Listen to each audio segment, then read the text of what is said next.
If I'm using an effects loop on my amp, how many buffers do I need? Okay, so there's caveats to this because if you're using a fuzz or something like that, then you're not going to want an input buffer. But let's just pretend you just have regular pedals.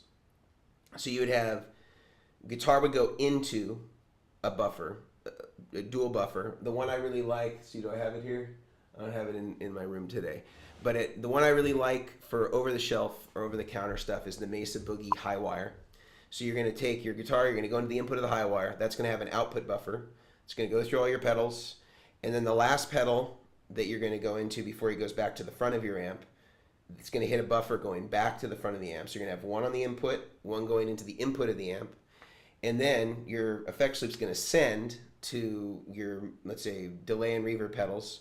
There's not going to be a buffer there. Presumably your effects loop has some sort of buffered send on it. Most of them do.